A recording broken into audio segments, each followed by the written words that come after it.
Oi galera, hoje eu ensinarei a fazer um som que provavelmente vai bater uns 150 watts a 100 watts de potência. Muito barato. Se você tiver já um celular Nokia ou smartphone, qualquer outra marca, vai custar 50 contos essa caixinha de som. Vou precisar da caixinha, um celular, pode ser qualquer modelo que tenha conexão compatível, então se tiver um adaptador desse cabo para conexão da entrada.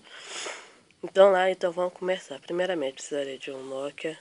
A entrada desse daqui é 3,7 ou então 5 milímetros. Eu não sei de cor, mas é mais ou menos essas medidas. Depois o cabo aux com as duas pontas iguais de um lado ao outro, no meu caso. Também você pode ligar seu celular via cabo aux. Tem uns que pegam esse daqui e cortam por entrada de áudio.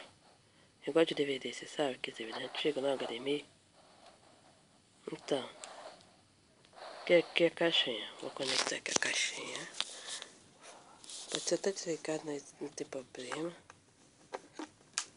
Eu vou ligar aqui. Tá vendo? Depois eu vou ligar aqui, eu posso ligar aqui no meu celular. Esse celular aqui é do meu pai. Tô precisando tanto de uma ajuda nesse instante. Vou ligar a caixinha aqui. Colocar no modo line. Ou modo aux. Dependendo da caixinha aparece um nome diferente. Aqui tá todo no máximo volume. Você pode ver no meu Nokia. Provavelmente também embaçar, mas vocês vão ver que não tá no máximo. Deixa eu colocar no máximo. Aqui eu vou colocar rapidão a música. Pra vocês verem a altura. Depois eu vou comparar a mesma música, colocar na minha TV, no meu celular. E a do Nokia.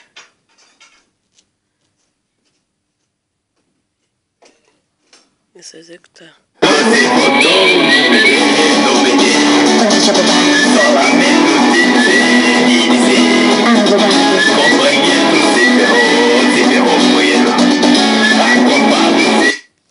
Estão vendo? Essa é a altura mínima que vai ficar dependendo do seu dispositivo. No caso do meu, o volume mais ou menos vai ficar dessa altura. Pagou pra caralho.